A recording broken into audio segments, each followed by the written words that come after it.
minutes on the clock, and I want to talk about how many people read the article on lawyers' salaries. Okay, I don't want to pick that up. I just want to talk a little bit about it. So, the first question that I had on there was describe the salaries. So, could somebody just talk a little bit about how they describe the lawyers' salaries? Someone talk a little bit about how they describe the lawyers' salaries. Jennifer. I said it had a right skew. It has a right skew. Let's find out. Yeah, I think that's definitely true, right? So the median is about, or the mean is about 93,000. Don't worry about adjusted mean. And the maximum is about 200,000, and the minimum is 0. So definitely skewed right. What else do people say? How much is for the question? Yeah. Tomorrow. Yes.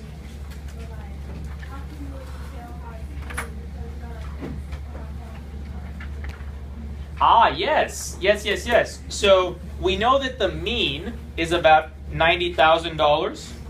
And if you go right from 90,000 to the max is like 200,000.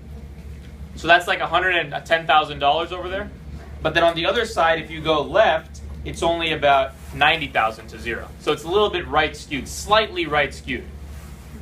What did people notice about the distribution in terms of the tomorrow? To Kurtra. Max is the part about the skew. Is it just whichever side is longer? Yes, that's it. Yeah, absolutely. Yeah, Karina? Because I did the homework. And then the cuss. Yeah. The unusual, how do you, I don't know how to do that. Okay, yeah, so you look at the center, and we have the mean right there at the center, right? So that's the center. Talk a little about the mean. Then we want to see, are there any outliers? So it's hard to tell. Maybe $200,000 is an outlier. Right? Maybe it's a lot bigger. We don't know. So you just write maybe there's something outlier there. But then... Do you want us to look for data? No. Well, yeah, here it's a little bit harder. So yeah, you could just write maybe 200,000 is an outlier. But then what I really cared about here was the shape.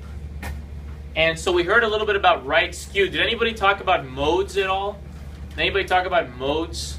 This was the key thing that I wanted people to get out of this article. Did anybody read this part? Salaries congregate in two groups.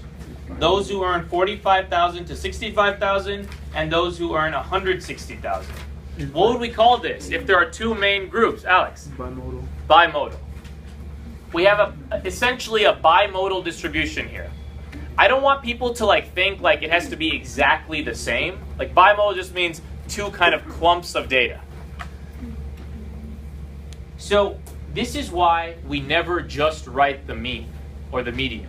Because if you wrote that the mean is 90,000, to me that means a lot of people earn about $90,000.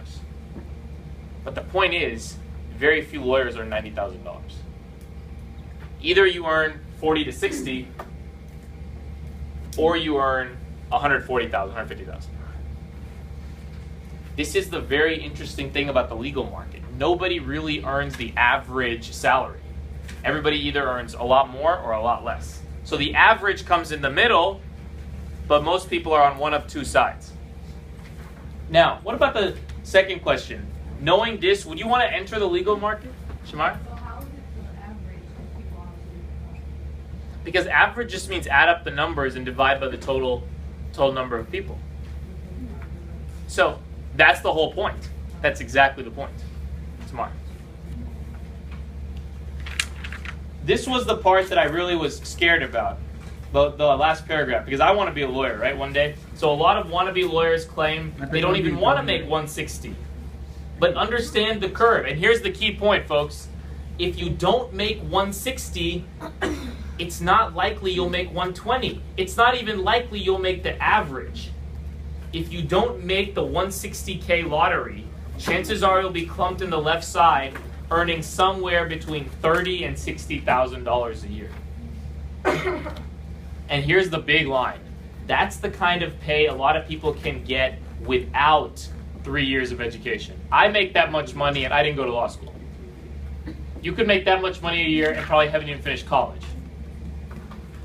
So the point is law school still a good deal? So for those who are thinking about law school, I would strongly encourage you to think about this. Okay, that's why we wanted to show the article. Very few people realize, so the point to take away is the following. Do not think that the mean or the median is always the best way to represent data. Sometimes we need more than that. And here's an example of where just telling us the mean is not enough. Questions? All right, very good. Tomorrow, how much time do we have? Perfect, very good.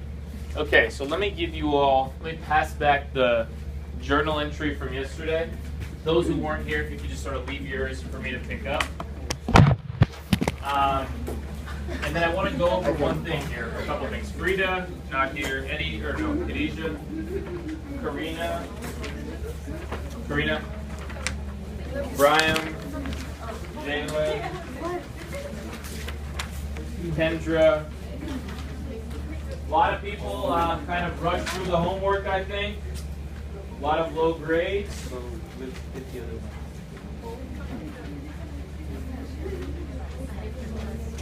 Hey, Paul. Dan. Yeah, we should talk about it. Victoria. Shun Lee.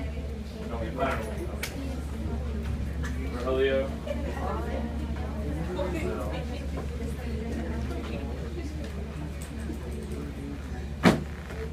Okay.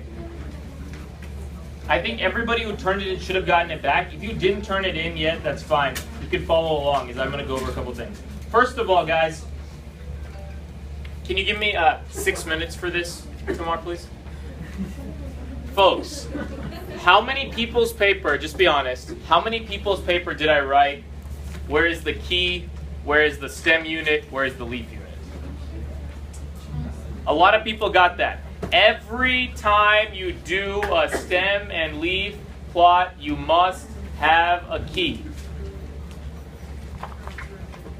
Diana. Yeah, just one. You pick one number, you do it. So that was the first problem I saw. Second problem I saw was a lot of people did not find the 5-number summary. Maybe they thought extension meant optional. I'm not sure why they would think that. If you thought that, you should have asked. I don't know, why would people think that? Well, usually it's not always. Now, on part C, this was problematic. Very few people gave me a good answer here. Rogelio gave a nice answer about why the center is not enough. Basically, there's a lot of other data out here. If you just tell us the center, we would never know that somebody got 43 questions right, because the center is 18. The median's 18. We would never know somebody got a high score. That's why you can't just tell the center. On B, it said describe the main features. A lot of people did not use CUS. Don't know why. Now, don't just write C-U-S. Don't just do this. C-U-S-S. Boom, boom, boom. Put it in a sentence, guys. Put some paragraph form behind this. Tomorrow. Yes, you do. Yes, you do. It's a curtain. Sure. So let me model this. I would write something like the following. I would have said that the center of the data is at 18. 18 is the median. I would have said that 44 might be an outlier, but I don't have the ability to call it that yet because I didn't know the formula at this time. I would say that the data is right skewed, slightly right skewed, and I would say that the way I know that is that the distance from the median to the max is greater than from the median to the minimum. And then I would say that the modes are, is there even a mode? I would say that there is no mode here. And then I would say that the spread is that the grades go from an 8 to a 44, so there's a pretty big spread on the data. That's basically what it's saying. You said that it's not skew, the mold over the shape. Say that one more time for me. The modes go under shape, yes. So you should talk about skew and then modality. Unimodal, bimodal, etc. We'll get better. We'll get better. Not to worry. I just wanted to point that out. Okay. Questions?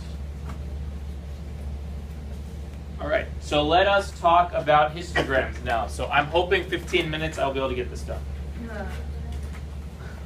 Is that like a no way, Mr. X? Because that's probably right. Let's be honest here. Let's appreciate the honesty, right? Okay. Okay. Here we go. So, a histogram. You guys have a picture of a histogram on your handout. The first thing I want to talk about is why is a histogram good? It is good for three reasons basically only. One, it is really easy to represent a lot of data in a histogram. So a histogram is one, good for large